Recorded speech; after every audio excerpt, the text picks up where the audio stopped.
Welcome to Book Club. I'm really into fun facts. Julie has an endless array of pop culture knowledge. Overall, I would say I liked it. Something about the way she writes is like really concrete and immediate. Who is this man? Why is he in this costume?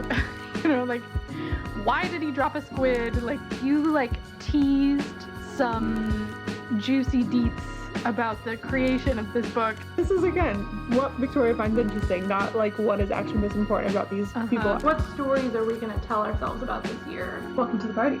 Welcome, guys. Welcome to Book Club. With Julia. And Victoria. We are two roommates and friends since high school who read a book and talk about it each episode. This is a podcast where we explore new perspectives and use books as a tool for personal and community growth. This week, we are reading The Omnivore's Dilemma by Michael Pollan, and we will be going over the entire book, so if you care about spoilers, this is your official warning. Yep, big spoiler, he eats the food. He eats the food.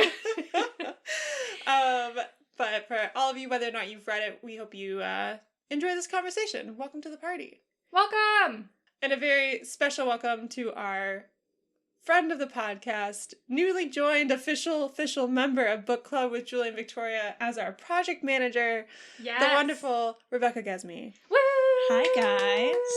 Thank you so much for bringing me on again. So excited to have you back. Yes! Yeah, I'm so excited to be back. This is your third time, right? Yes. So the pressure is on to know what I'm doing and and to be fully prepared. Yeah. Oh my god. So, Rebecca, you were the one who gave me this book, and you had already read it. Yeah. And then Victoria read it because I had it. Yeah. So, as I do. As usually happens. So, how did you find this book? What was your experience reading it? And why did you feel so compelled to give it to me for my birthday? Yeah, so these types of books are right up my alley. And so a friend actually gave it to me. She gave me a pile of books that she had read and said, I think you should also read these because I care way too much and put way too much of my energy into thinking about what I eat and why. So first of all, Michael Pollan, I feel like we all just know him anyway, just because he's made such a name of himself over the years as a writer, caught our eye. And then it being like a history of 4 meals. So I love the history aspect of it and the context aspect of it in learning how did we get to where we are. And just the fact that it's called Omnivore's Dilemma, that could be the title of my autobiography. So it just absolutely just jumped out at me and I blew through it. Absolutely blew through it. Even though the first section, which is all about corn and all about the history of corn and, the economic history and everything. And it could be so boring for so many people, but it was my favorite part. But yeah, it was exactly what I wanted it to be, which was just a context of how did we get to where we are in regards to what's in the supermarket and what ends up on our plates and culture of food in America. I think it's just he does a really, really good job. I think I told you, Julia, when I gave it to you that anyone who eats should read this. I think I'm subconsciously stealing that from a review that I read about it, but it's totally true. I think anyone who eats food should consider this prerequisite reading because of how industrialized our food system is, specifically, Yeah. Yeah, because he really, the point of the book is he covers every type of meal. Mm-hmm. Any type of meal that you could possibly eat, he covers where it came from. So this book affects everybody. It's not just trying to convince you to go vegan or something. You know what I mean? It doesn't really have an agenda in that respect, which I appreciate. It's more just we need to peel back the curtain a little bit to see where all of our food comes from. Yeah, specifically in the American context. Yes. Anyway, Rebecca gave me this book for my birthday, my 25th birthday. And it was my quarantine birthday. We were wearing masks. It was very hot. I remember, Rebecca, like, when I opened it, first of all, you were, like, buzzing. You were so excited that I was going to read this book. And then she was like, I want Victoria to read it. I want you guys to cover it on the podcast. If you need me, I can be a guest. It was like, this book was placed in my hands specifically for this moment that we were at today. And this feels like the fulfillment of like 9 months. Anyway, but I read it over like the last 2 weeks or so. Absolutely fascinating, horrifying at times, frustrating, but yeah, very, very helpful. He talks multiple times about how like our industrial food system is so complicated that we need a journalist to like uncover it. And I was like, yeah, we really did. We needed this book because no one person who has a full-time job who cares about what they eat could uncover all of this, you know? Like, this was like his job just to like bother people at farms and, you know, and like go hunting. And so, yeah, very essential, I think, for everybody. Yeah. Yes, I picked up the book because Julia had it, but I was really excited when you gifted it to Julia because I knew I would also get a chance to read it. And it took me a little bit longer. Like, I do think it's really well written, but it was just, a longer book than I anticipated. I used a big chunk of our break we took earlier this spring to read just this book. But yeah, like you said, Rebecca, for a topic that could be so dry and difficult to understand, like the politics of the U.S. farm economy, it was super engaging, and I really liked Michael Pollan's style, and I'm curious to read some of his other work. It also made me reflect a lot of my own experience, which I know like we'll get into throughout this episode, not only in like the day-to-day, like what I eat and the choices I make, but the way that my upbringing has been like weirdly closely associated with the food industry, even though my parents weren't employed by it, but my previous generations of my family were farmers.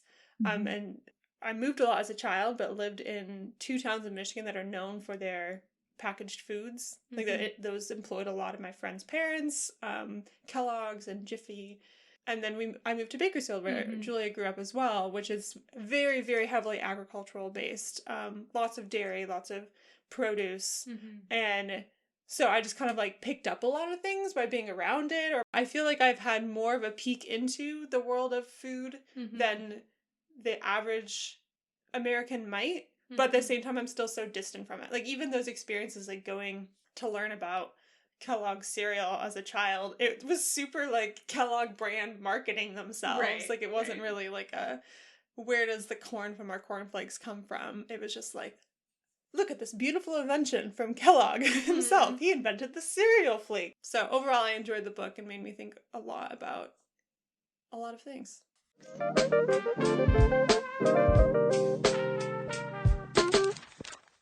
So tell us about Michael Pollan, Victoria. Yes. I'm cheating. I'm reading the brief bio from his website. Michael Pollan is a writer, teacher, and activist. His most recent book, How to Change Your Mind, What the New Science of Psychedelics Teaches Us About Consciousness, Dying, Addiction, Depression, and Transcendence, was published in 2018. And yes, that title is freakishly long. I don't know how they printed that on a book. It takes up 2 lines. Yeah, the subtitle is absurd. It's a 20-word title. Ridiculous. Okay, anyways, back to the bio. He is the author of 7 previous books, including Cooked, Food Rules, In Defense of Food, The Omnivore's Dilemma, and The Botany of Desire, all of which were New York Times bestsellers. The Omnivore's Dilemma was named one of the 10 best books of the year by both the New York Times and Washington Post. Pollan teaches writing in the English department at Harvard and at UC Berkeley's Graduate School of Journalism.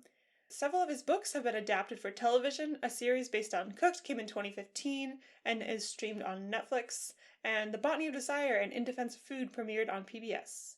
In 2010, Time magazine named Pollan one of the 100 most influential people in the world.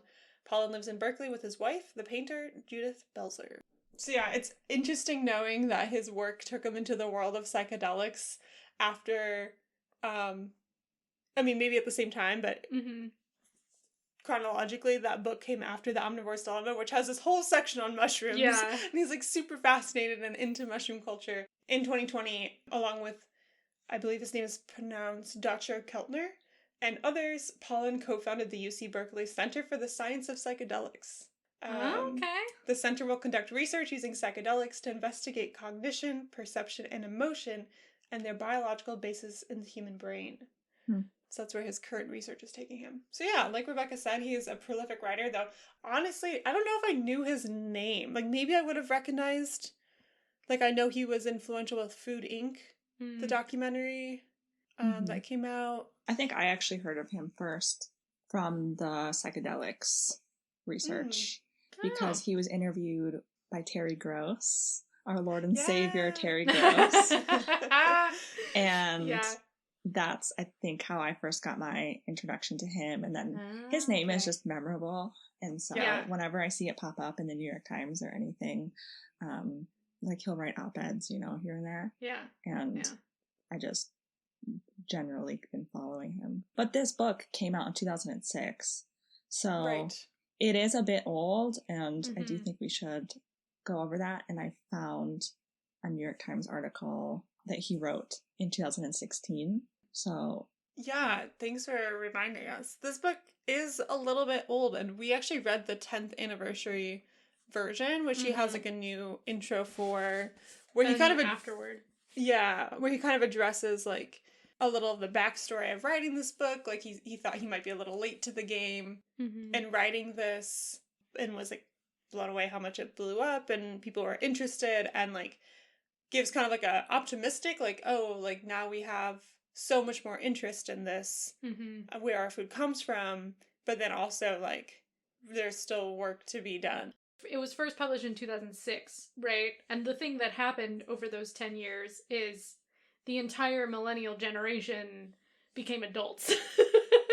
And like, you know, there were so many articles about how millennials are killing the dairy industry or how millennials are killing whatever industry. And a lot of it had to do with our food choices. And you know, it was partly because we didn't have any money, and so we didn't buy as much meat. But we also, like, starting in college and beyond, it's just been such a common conversation that I have with people my age and slightly older of like, what are we eating? Where is our food coming from? Like, going to farmers markets and co-ops is like much more common, and trying to shop local and all that kind of stuff.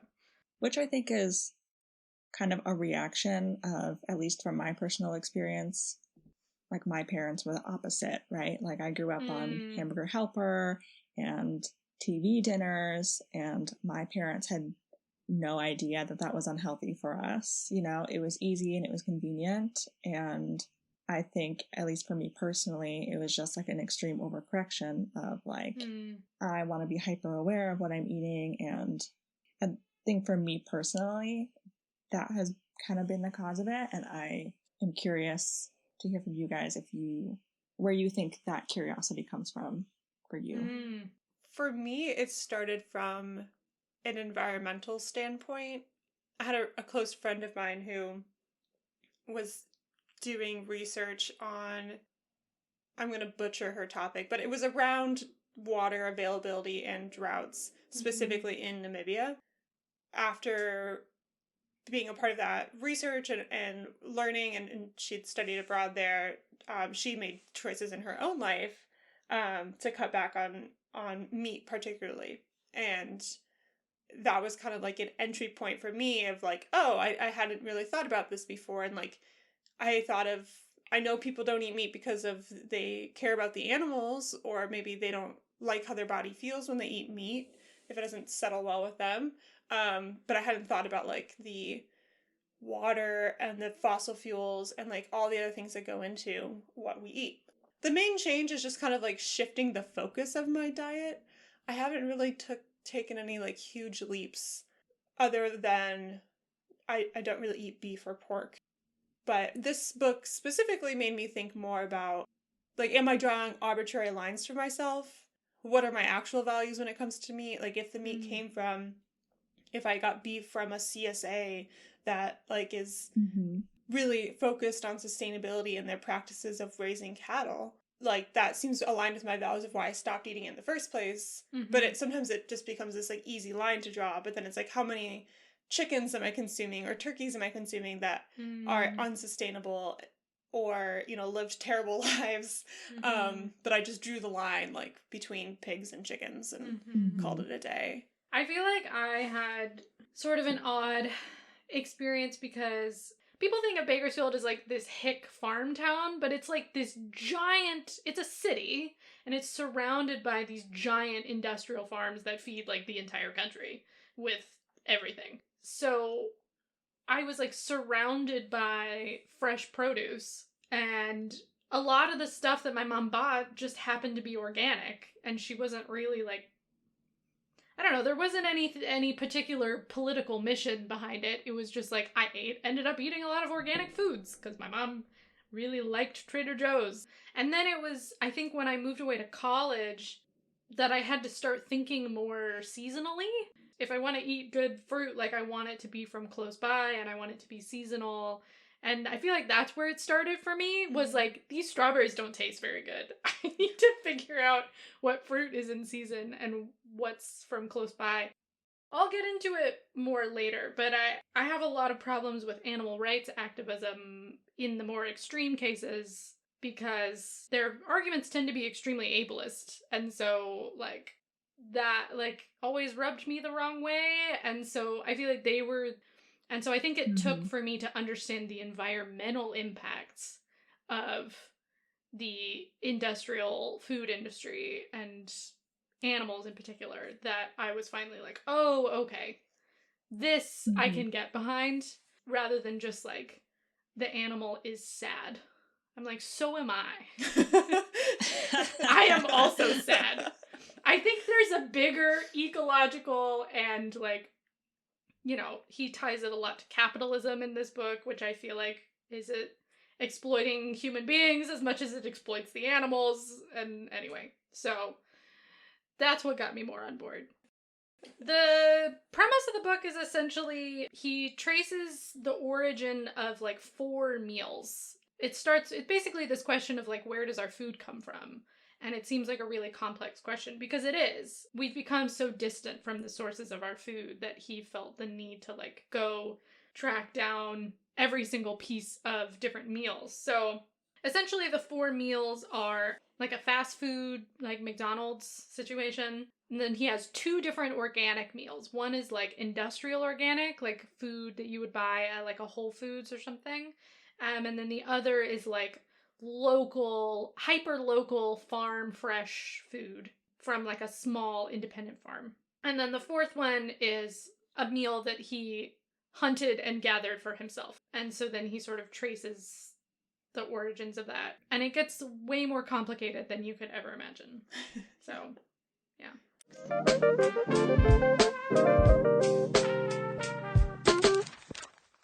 This podcast is made possible by our fantastic book club members. You can support the show by becoming a member on buymeacoffee.com/bookclubwithjv. Starting at $3 per month, book club members can connect with fellow listeners, help us select books for future episodes, unlock exclusive posts and messages, get early and discounted access to future events, and more.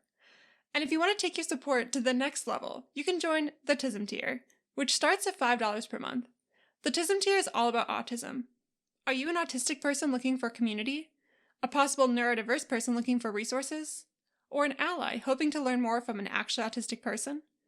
Members of this tier get free access to Julia's autism-related articles on Medium. The best part of any book club, besides the books, is the community. So join us in our growing community of book nerds by becoming a member of the book club today. Follow the link in our show notes or go to buymeacoffee.com/bookclubwithjv to join the party. That's buymeacoffee.com/bookclubwithjv. We'll see you there.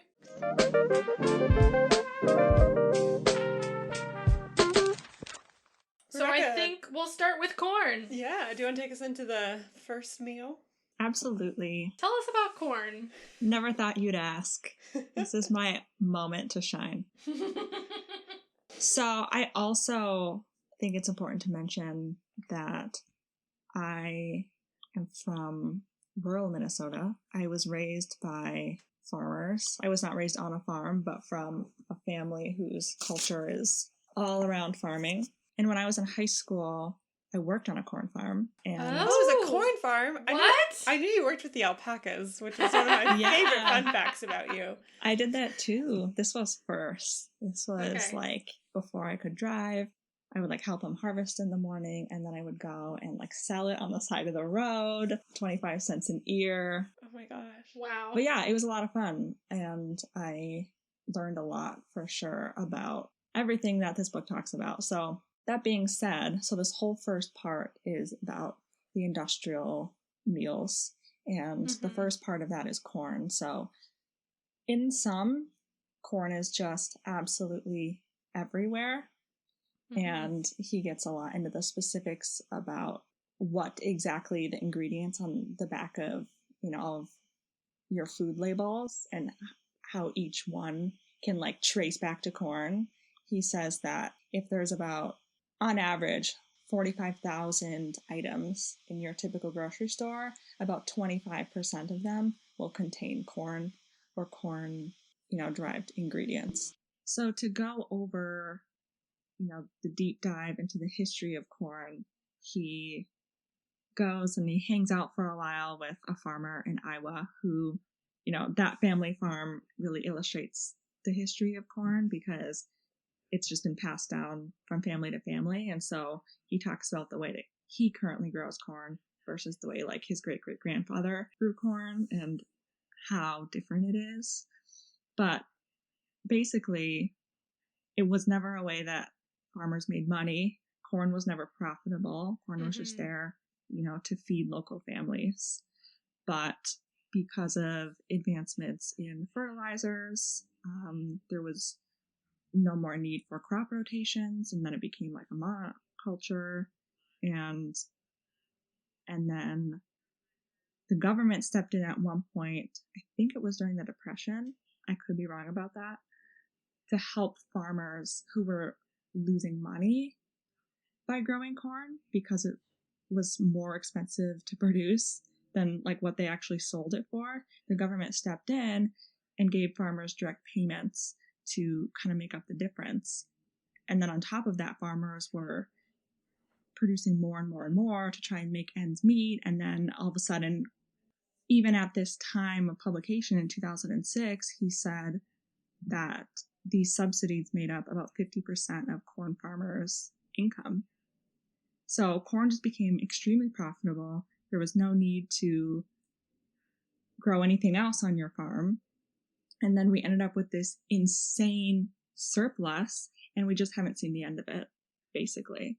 And so they just started using it for everything, putting it in absolutely everything. I mean, there is corn in our garbage bags. Like it fuels our cars. It is now what we feed animals, which is also part of this first part, in that we feed corn to carnivores. And specifically, and I think this is important to note, in like a concentrated animal farm. Like this is like the worst of the worst that he talks about here. So it's not a representative of, all animal farming or cattle farming. The quality of life for these animals is so awful, and they're just like cesspools of bacteria and waste and air pollution. And that's the part that we've seen, that PETA puts out there, right? And all those documentaries and everything. That's the part that we've seen, the part that tries to appeal to your heart. But basically, you can connect that to corn and say, this is part of the reason that meat got so cheap, and how meat went from being an occasional meal that was celebrated, like a ham for Christmas or a turkey for Thanksgiving, and it went to something that specifically Americans eat like 3 times a day. Some of these farms, and these are all approved methods of farming, are so bad that the meat that results has such bad and toxic bacteria in it that it needs to be radiated in order to be safe for human consumption. And that is also something that is supported by the USDA. All we have to do is let them roam on a pasture, and we could probably prevent that. But instead, we're just going to let them, just live in this pool of bacteria and feces, resulting in meat that has E. coli and other pathogens. And things that could be deadly to humans. So we radiate it. So we radiate the meat so that it is safe. And at that point, it's just not meat anymore. And that gets into that first meal that you mentioned, which is the McDonald's meal. Is barely even food. It's not food. And this is the industrial part, is that he said the chicken nugget has 13 corn-derived ingredients, including the chicken itself, who was fed corn, and then covered with preservatives that come from petroleum, but that's a side note. What I love is that he sent the food to like a scientist who analyzed like the carbon breakdown so that he could figure out how much of the carbon in this food came from corn. And of course, like the soda was 100% corn because high fructose corn syrup. But the burger was 52% corn. The nugget was 56% corn. The milkshake was 75% corn. The salad dressing was 65% corn. And that percent is how much of the carbon comes from corn specifically. But it is just insane. And then if you also take into consideration that it's eaten in a car that is running on corn, running on ethanol, it's just like absolutely mind-blowing. An important connection to make, like, part of the reason cows are so sick, there's sort of two reasons, right? The first one is they're being force-fed corn to deal with the corn surplus when their stomachs can't handle corn. Right. Like, their stomachs are specifically, like, designed to handle grass, and they have this special second stomach called a ruminant that, like... That's where the word ruminating comes from. Yeah. It's Victoria's favorite word now. Yes. Where, it's able to break down the, like, complex grasses in order to then process it in the stomach in order to turn it into nutrition. But when you put corn in there, it makes them really bloated and makes them really... Basically, they just have the flu. Their whole lives. They just have the flu. And it also makes them very... susceptible to other diseases. And then the second part of why they get so sick is because of the extreme monoculture. So, like, the government subsidizing corn to the extent that it does basically incentivizes, like, the only way that farmers can make any money from corn or even survive on corn is to only plant and grow and sell corn. So their land is extremely, like, it just strips all the nutrients out of it, and it removes the space that farms used to have for having plants and animals on the same land. And so you would use the waste from the plants to feed and support the animals, and then you use the animal waste to fertilize the land, right? To help grow the crops. So it's a no-waste system. But when you only put one crop, it pushed all the animals away, so then they have a region of land that's only cows. Suddenly the things that were mutually beneficial become waste. And so when cows are sort of all shoved together into this one space, basically, they just live in their own feces their whole lives. They're just covered in shit. Because of their diet, there's a lot of bacteria in the waste, and so it's a lot easier for them to get sick. Yeah. Because they're living in their own poop. It's so crazy. They get sick because they're giving them corn, and then they're sick, so they give them antibiotics. There's so many steps that everyone is taking when it would be so much easier to just put the cow on some grass. Yeah. And let it live Put the cow on some grass. Yeah. And let it do what it's meant to do. And we could take away all these extra steps like radiating our meat. Yeah, after reading this book, this first section, I feel like I was seeing corn and thinking about corn everywhere. And I was like, the surplus! And like, the corn surplus! And Julia hadn't read the book yet. And I just like talked her ear off one night. I was like, let me tell you. And I think the history part was particularly interesting to me because, as you kind of alluded to, Rebecca, during the Great Depression, the government stepped in with a New Deal. And originally, it was set up in a way that the government would buy the excess corn and then slowly ease it back into the market. So then you don't get those like swings of like there's tons of corn and the price drops low, and then there's not corn and the price drops high. They want to try to like regulate the market. So they would like put all the corn in a silo and then like sell it. And then it was later on, I think it was, I'm going to mess up which Nixon, administration. Was it Nixon? Yeah. Administration? Maybe Secretary of Agriculture, or just worked under the Secretary of Agriculture. I'm not quite sure. Worked to change it so that instead of buying the corn and physically taking it and putting it away, moderating the market that way, they were just, like you said, Rebecca, subsidizing the farmers directly. And so the corn still stayed in the market, but they were getting money to have a livable income. So the price keeps dropping, so then you have to make more corn in order to make the same amount of money, and then the price drops more because there's more corn. Yeah. And it's just an endless cycle. Yeah, and as Julia also alluded to, like, this all goes back to, like, the capitalism of it. Like, when you're always trying to maximize and grow and grow and grow, like, that's not really how Mother Nature works. Right. And one part I really enjoyed about this book that I hadn't really thought of before, of why the food industry and capitalism are, like, butting heads, and the food industry is just warping itself to fit into this mold, is that there's a stopping point. Like, there's only so many human bodies in America, and they can only eat so much. So either you increase their intake, or you find other ways to, like, infiltrate into their life. And I feel like it's both. You know, it's encouraging a culture of excess and a lot of food waste, even though we have people who don't have enough to eat in America, which is a whole other issue of it, related issue. Then you get those more processed foods, and, like, how do we deal with all this corn instead of going back to, like, maybe we don't produce as much. It's like, nope, this is what we've got. We got to keep rolling with this surplus and figure out ways to use it. Yeah, that was pretty alarming when you make the connection to corn. Like, there are whole companies, like the company of Kellogg's just exists to deal with the corn surplus. Basically, getting America hooked on highly processed foods and high fructose corn syrup and sugar was like an economic choice. You know what I mean? It was like, we know what we're doing, but we need people to buy more than they actually can eat.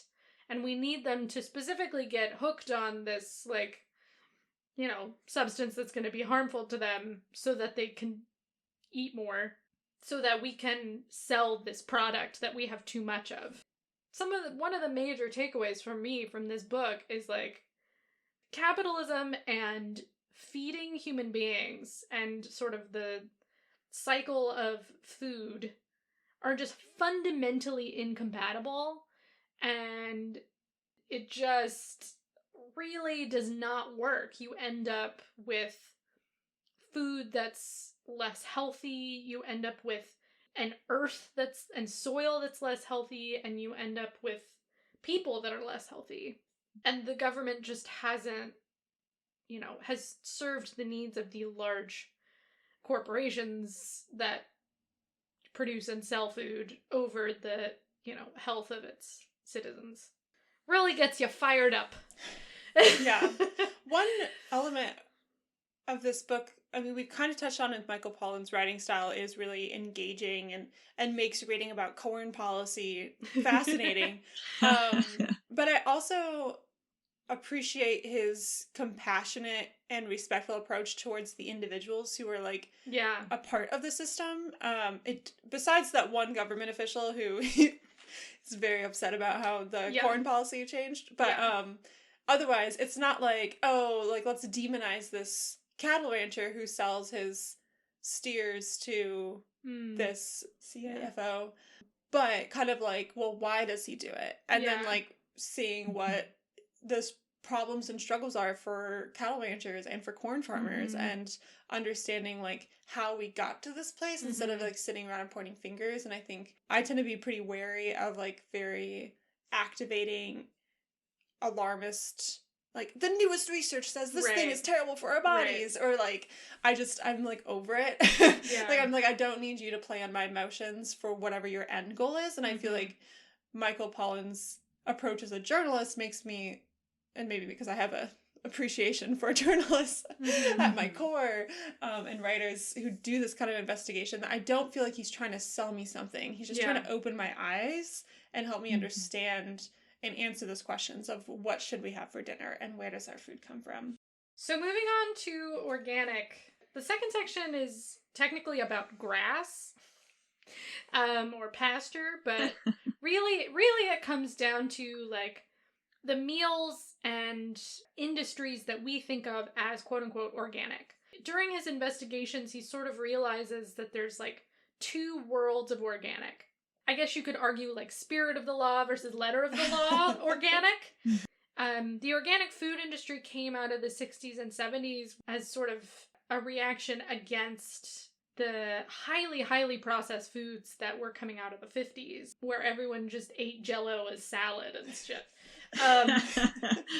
And it was also sort of a protest against like the military industrial complex.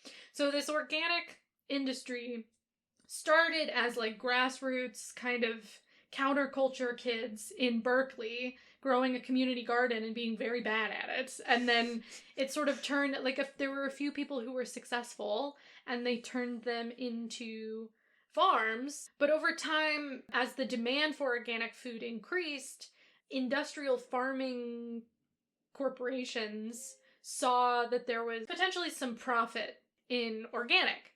And so they started buying up these little farms and tried to industrialize the organic process. A lot of regulations were put in place, and there was a lot of fighting back and forth of like, what exactly is organic? How do we define it? Like, he goes to an organic, technically free-range chicken farm, right? And technically, they have pasture land that they can walk on, but because they're not allowed to use antibiotics, it's really not safe for the chickens to go outside, so they're not really allowed to go out there until the last 2 weeks of their life. And by that point, the chickens have been inside their whole lives and they don't know that there is an outside, and so they don't go out there. And like maybe they have an extra couple square inches per chicken or whatever, but like it's basically the same. And that's the kind of organic stuff that you see in your grocery stores that's labeled as organic, right?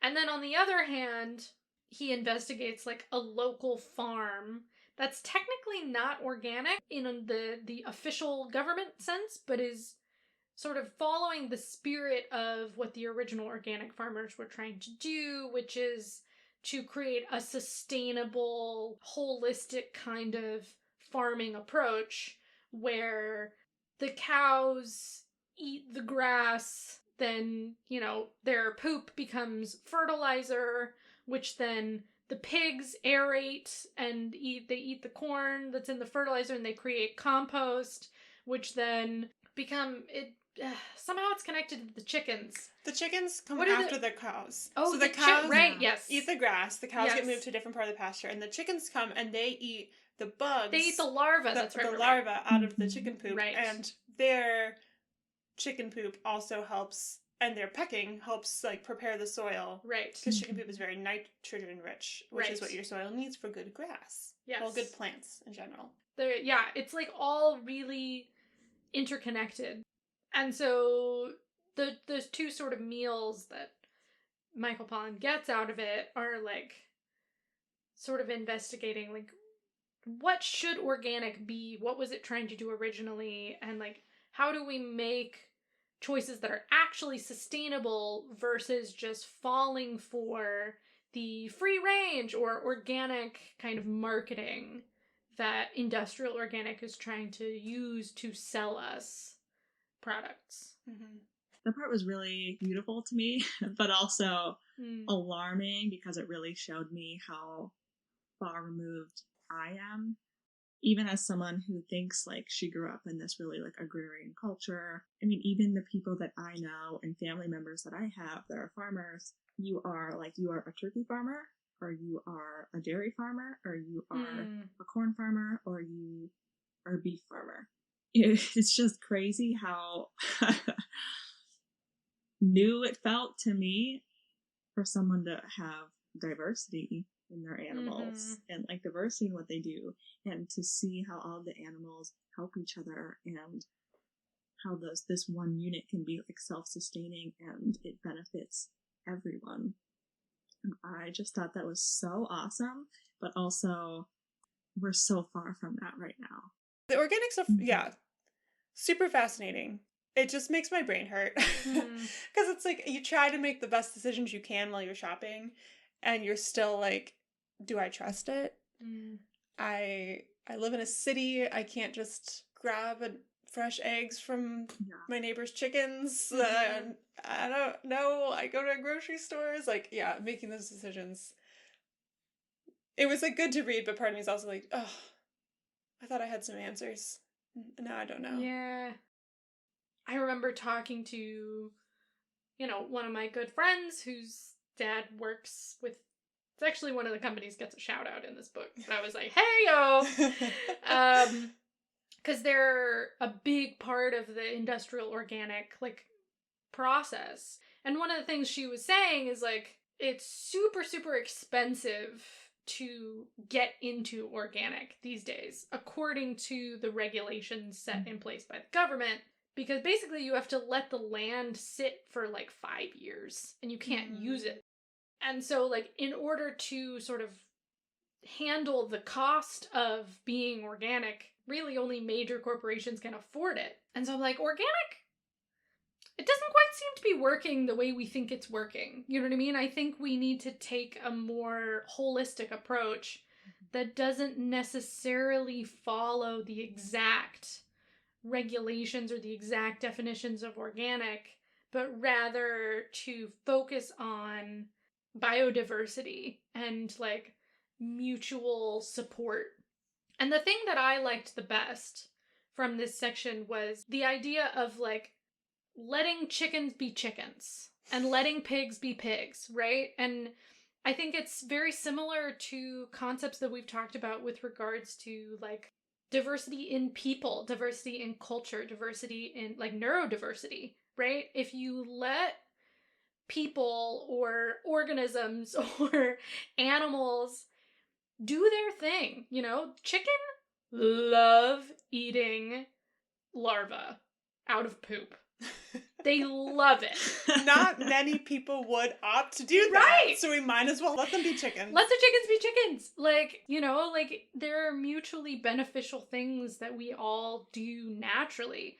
That if you lean into someone's sort of natural tendencies, you could consider it exploitative, but I don't know. I think at the end of the day, everyone's happier. Yeah, I think too, I have family members who are turkey farmers, and their big thing is that they're antibiotic free, but they're not organic.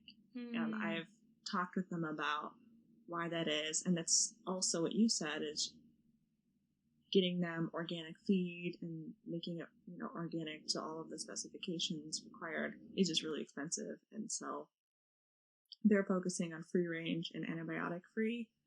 Although it's not organic, someone might choose a different brand in the supermarket. But if you actually went to this farm, it has more of that spiritually organic aspects of it, which is that's what they should label it. Spiritually organic. Yeah. The turkeys can be turkeys, basically. Exactly. Yeah. Exactly. And they care about, it's really cute. If they get an upset stomach, they give them peppermint and rosemary, or they give them, oils and things so that they can avoid giving them antibiotics. And so it's they're being cared for, but it's not necessarily organic. And so I think this chapter or this section resonated with me in that aspect as well, because you can have something that's organic, but that doesn't mean that they were fed grass. It means they could be fed grain. It doesn't mean that they weren't allowed to use certain additives or chemicals that, are allowed, and still able to get that organic certification. It doesn't mean what the picture that the word organic conjures isn't what, that label is. And so I think it's about time that we could revisit that in the halls of Congress. Yeah, for sure. This is really old. legislation, and it all mainly favored large farms. Mm-hmm. Yeah. I was lamenting how difficult it can be to grocery shop, but I do feel very privileged that we live within walking distance of a co-op where I can learn about their choices and why they put certain foods on their shelves and what their values are. My favorite is that's where I get my ground turkey, which is from Rebecca's family's farm. Yeah. I remember, I think I sent you a picture. I was like, oh my gosh, it's from Cannon Falls, Minnesota. And you're like, yeah, that's my family. And I'm like, what? So every time I buy it, my impulse is to text you a picture of it, but you probably don't need a package of turkey, like a photo of that, every couple weeks coming your way. One other thing I will add that's like, I think really important. One of the things my friend always stresses to me is like how much consumer demand affects farming practices. The explosion of the organic industry is a big example where like the higher percentage of the population buys organic, the more that big corporations can give more resources to organic farming. Just something to be very mindful of is that like your choices in the supermarket like have a very direct impact on farming practices. On a large scale. So one of the biggest standouts for me living in Bakersfield was almonds. Like, oh yeah. You always knew in Bakersfield when the almonds were being harvested because everyone had allergies. Everyone's sneezing because there's a lot of like dust and stuff that comes off of the almonds, and they literally have machines that shake the trees. It's so violent. Just imagine a metal arm shaking a tree, and there's like this basket basically that catches all the almonds. But when is California not in a drought? But they were particularly in a bad drought when we were in high school and college. But almond trees require so much water.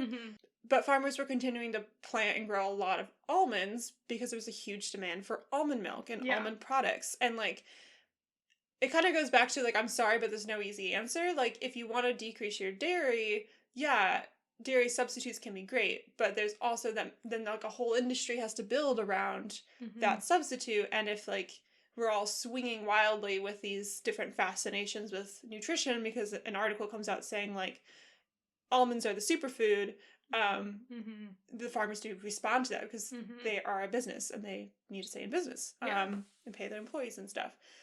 So it's hand in hand. Like you can gripe at the farmers for giving into the system or why is it only the big industry that can actually do organic or whatever, but then at the same time it's like, well, what are you buying and how does your choice influence? And it is a dilemma, as Michael Pollan puts it. What a great word to describe this. It's a real dilemma. It's a dilemma. That blew my mind like the first time that you guys told me that, because I had no idea. I forgot that almonds had to come from somewhere. Right? Yeah, exactly. So much of our food industry is just about creating as much distance, and it's something he talks about in the book a lot, creating as much distance between the consumer and the producer as possible so that you just are completely blind to what's happening. He talks about this in the next part, in part 3, but my hometown gets a shout out. Yeah! In the next part, for that reason of there's a butcher in my hometown that literally has like glass walls. Yeah. So when you walk into the shop to go and buy it, you can also see exactly what they're doing. Like it's Krispy Kreme, like, and he talks about like that small act in of itself of just literally making things transparent, making us closer, and like, restoring that connection a bit could be enough. No, it would be enough to make people change their choices and change their viewpoints, because it's all because we're not seeing it. Which is a great transition into part 3. Part 3 is all about what if we go back, way back, let's get philosophical about this as Way back. Homo sapiens on this planet. Foraging and hunting is the focus of Michael Pollan's fourth meal of this book. He really digs into the philosophy of human beings as omnivores, why we're in this dilemma. He goes hunting for wild boar, which I did not know you could hunt wild boar in California, but you can. And foraging for food in multiple ways, but specifically he digs into foraging of mushrooms. But by the end of this, he creates a meal and he invites all of his friends and family members that were part of this foraging and hunting adventure to partake. And this menu is amazing. And I also appreciated the entire section about how insane it was to cook all this food and like his intense schedule to make it happen. Fava bean toasts and Sonoma boar pate. Fava beans, I believe, came from his own garden. Egg fettuccine with power fire morels. Braised leg and grilled loin of wild Sonoma pig. Wild East Bay yeast levain. So he made his own yeast. I didn't remember that part until I read it right Yeah, now. he made his own yeast. Apparently yeast is just like floating around in the air. Oh, right, yeah, because that's how sourdough works. Yeah, so he just puts a jar of like water and something else on it, and you just catch the yeast and then you trap it, and then it starts fermenting and eating the. There's more than just water. It's like broth, sugar, and something else. Yeah. Anyway, there's just yeast in the air. I had no idea. The very local garden salad. It's just all the veggies from his garden. Yeah. Fulton Street Bing Cherry Galette. This was a part I really liked because he talks about like the laws around fruit trees particularly, but basically like if any sort of plant reaches over property lines, the part that reached over is considered yours. Like if it's reaching onto your property. So if there's a branch of an apple tree and there's apples on the branch that's over your fence, technically, legally, you can pick those apples that are on your side of the fence. And then if, this mainly applies to fruit-bearing trees, but can apply to other edible plants as well, if it's in public spaces, or if it reaches over into public space, so if you got an apple tree that's reaching over onto the sidewalk, that's also free game. So he goes and finds a cherry tree of some random neighbor, but it's reaching over a fence, and he's like, aha. Yeah. And he forages the cherries. It makes me want to go and just be like, this particular berry is on public property. Okay, I'll take it. Okay, and then the Claremont Canyon Camel Meal Tisane, and then a 2003 Petite Syrah made by his friend who makes his own wine. His extremely Sicilian friend. I want to meet Angelo. He sounds so much fun. Yeah. He's the most Italian. Like, he doesn't even seem real. He's so Italian. You know what I mean? Yeah. I'm just like, you made this man up, right? There's no way. Angelo kind of like holds his hand basically into the world of hunting and foraging, and Angelo teaches him how to hunt, takes him out a couple times. Michael goes through the whole experience of killing an animal for the first time. He's never hunted before. And then he, utilizes a lot of friends to help learn, like, when wild mushrooms appear, like, what are the appropriate conditions? And there's, like, this whole subculture around people who go and pick wild mushrooms. And I didn't really think about mushrooms in my mind as a kid. I think I knew they were fungi, but in my mind I just kind of lumped them with plants. But they're not. Dude, the mushrooms section was so fascinating. I didn't realize how little we understood about fungus or fungi. Right. One of my autistic friends had a phase of mushrooms being a special interest and fungi being a special interest, and I was like supportive but kind of confused. Like, they're mushrooms. I don't know, they taste really good. I don't understand. And I get it now. I'm like, they're kind of witchy. Like, they rely on energy from the moon. Some people think that they have, like, a whole neural network, like, underground. Like, the mushrooms are just, like, the sort of, quote-unquote, flowering of this whole network of, like, the fungus exists underground. We know something about it has a kind of symbiotic relationship with, like, death and decay, and like they appear after forests have been burned, and they feed off of decaying wood and animals, but it's like, it's so witchy and mysterious, and I was like, these are so cool! Like, I want to learn more about fungus. Mm-hmm. The section about hunting, I think, is where he goes into, he has a whole section on like the ethics of eating animals, and I found myself getting very angry in that section because a lot of the philosophy and arguments around like animal rights in its most extreme forms, a lot of times the arguments rely on a lot of ableism, where they diminish the humanity and mental capacity and physical capacity and value of human beings with disabilities in order to try and make a comparison to animals. So there's all these assumptions about like, oh, well, this person, maybe they're just a nonverbal autistic person, right? And they've got extremely complex internal life that they just need to figure out a way of translating into the rest of the world. But from the outside, they're like, oh, well, this person has nothing going on inside their head. So how are they different from an animal? Why do we prioritize their life above the life of an animal? Even the organization PETA, P-E-T-A, not the bread, they have a history of like doing multiple advertising campaigns that are extremely ableist. I think the most recent one they did was arguing that you shouldn't drink milk because milk causes autism. That was like and I'm like, there are so many better reasons to like not drink milk from like a factory farm. But this is the argument you're going with? And yeah, there was a lot of outrage.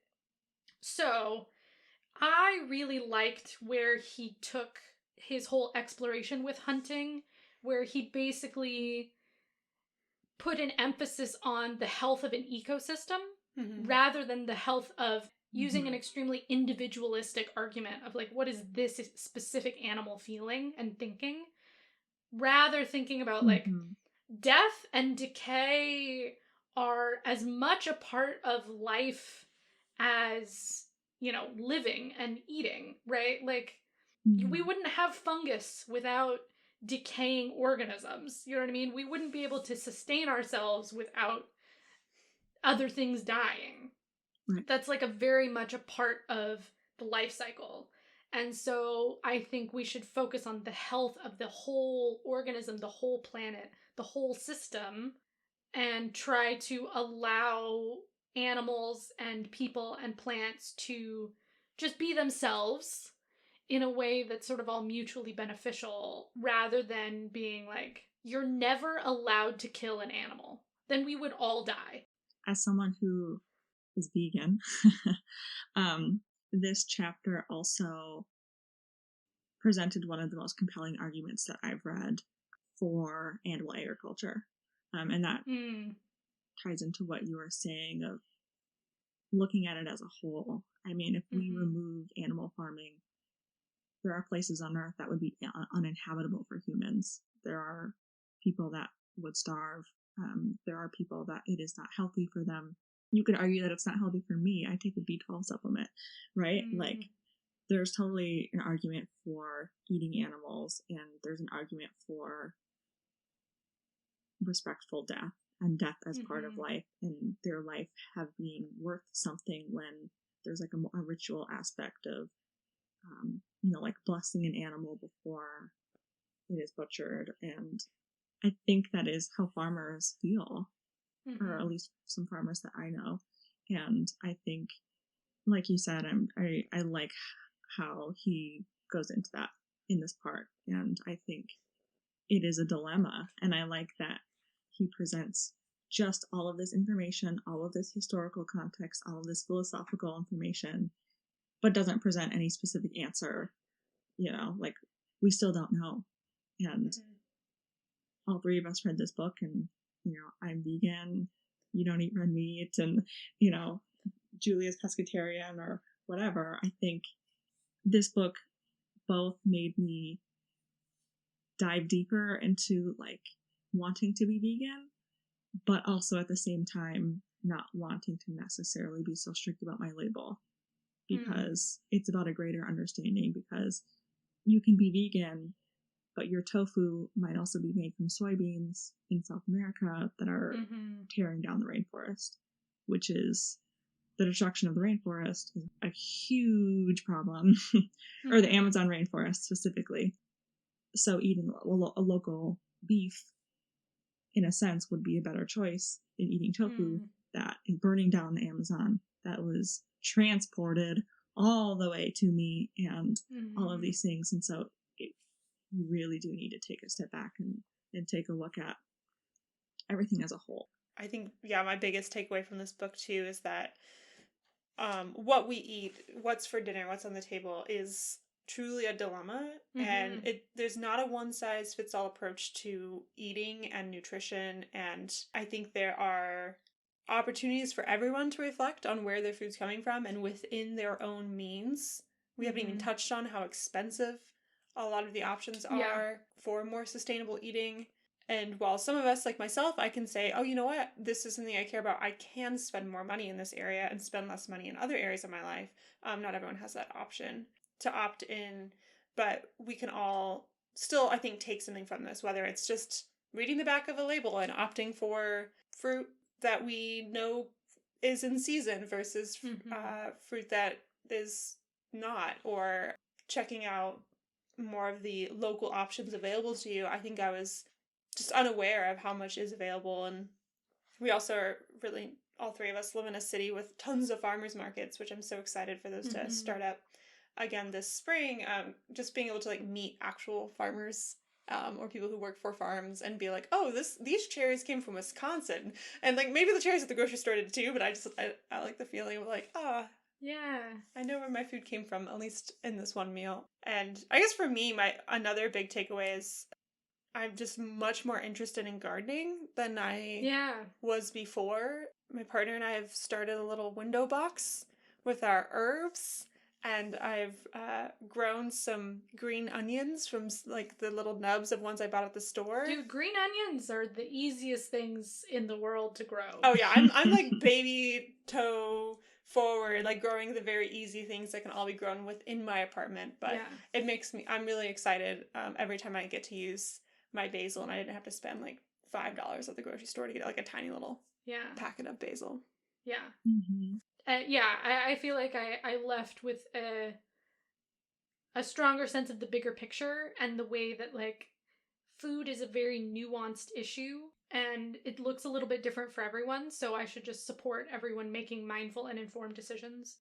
And it made me want to seek out some, older food traditions. I think in America, he talks about part of the uniquely American dilemma that we're presented with is because in order to assimilate into our culture, a lot of times, either by force or by choice or by peer pressure, we sort of abandon our food heritage and our food wisdom, because so few of us are actually from this land, and the people who are native to this land, we systematically oppressed them and didn't receive their wisdom. And so I want to seek out some older food traditions. I feel like Angelo, the character, got such a strong sense of the way to eat from his homeland in Sicily, and it made me want that.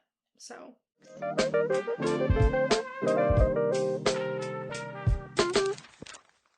okay, so for people who enjoyed this book, feel like they got a lot out of it, what would you recommend they check out next? And we'll start with you, Julia.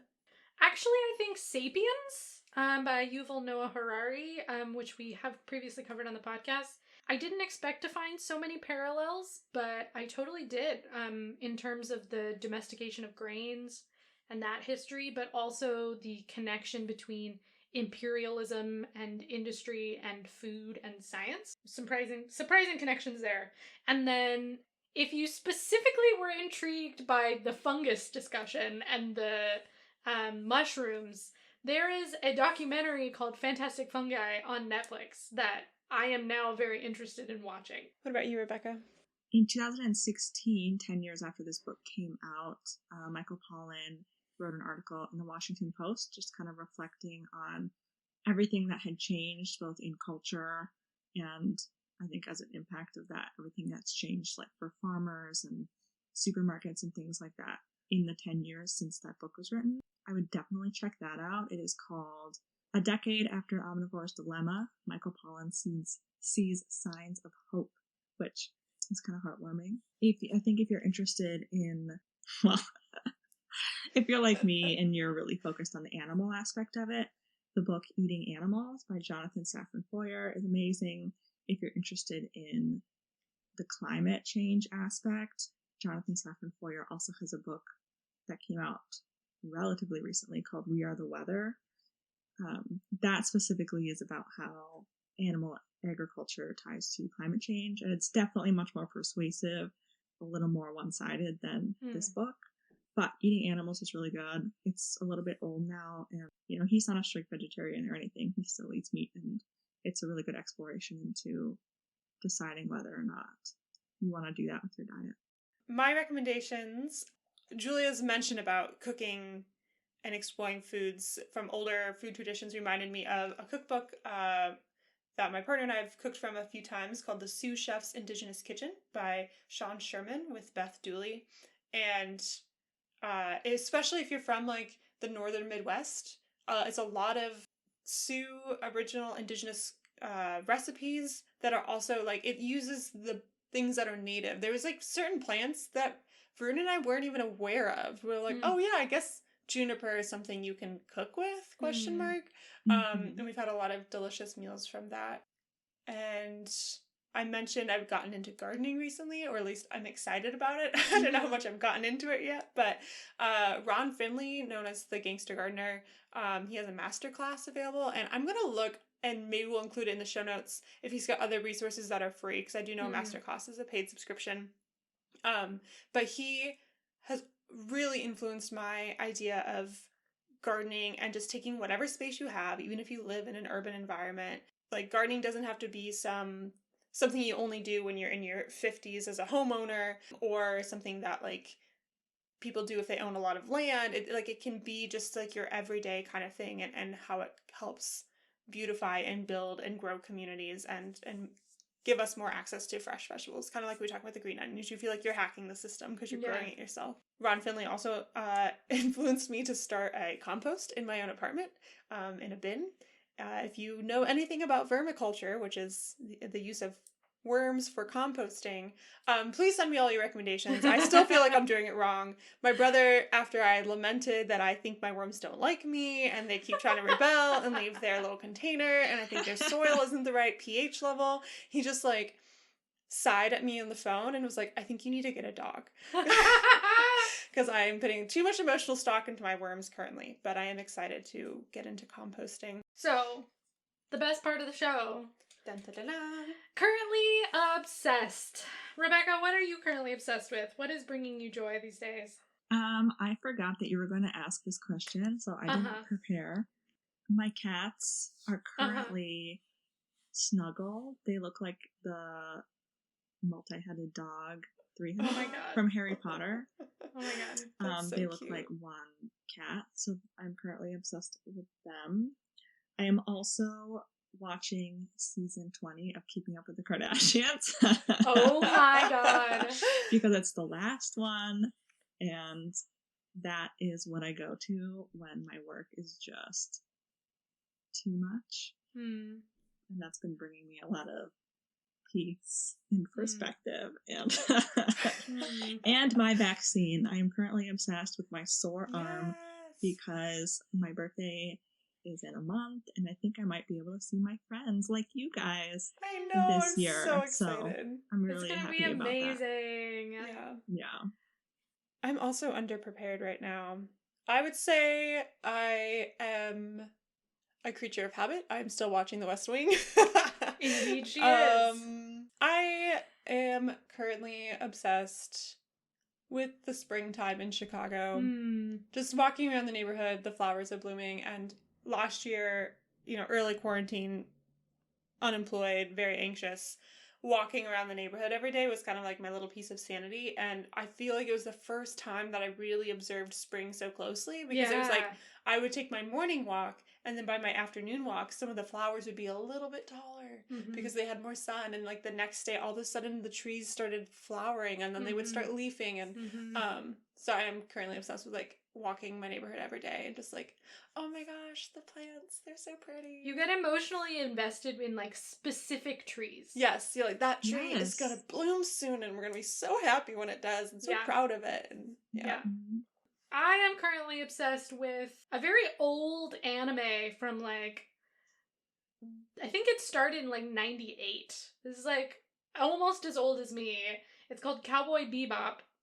And it's like space bounty hunters. It's a good time.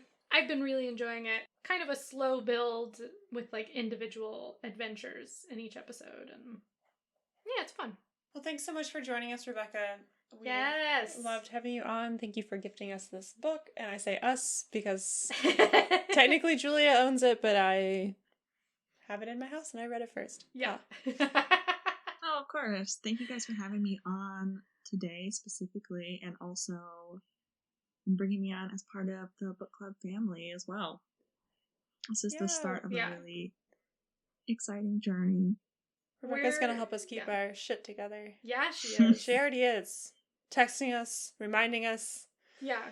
She's like, how is that episode coming along? And I'm like... We like shifty eyes at each other. Like, right. How is it, Julia? Excellent question, Rebecca. Thanks for joining us for this episode of Book Club with Julia and Victoria. Chime in with your own thoughts and recommendations on Instagram at bookclubwithjv or through the contact form on our website, www.bookclubwithjv.com. Our website is also where you can find show notes for this episode, which include links to any of the recommendations we gave or other tidbits we mentioned. Make sure to follow us on Spotify, Apple Podcasts, or wherever you're currently listening, and leave us a 5-star review on Apple while you're there. This episode was co-hosted and produced by myself, Victoria Bruick, along with Julia Clausen. Our music is composed by Greg Bruick, our logo was designed by Gabby Febland, and Rebecca Gesme is our project manager. We'll catch you all on our next episode. Happy reading!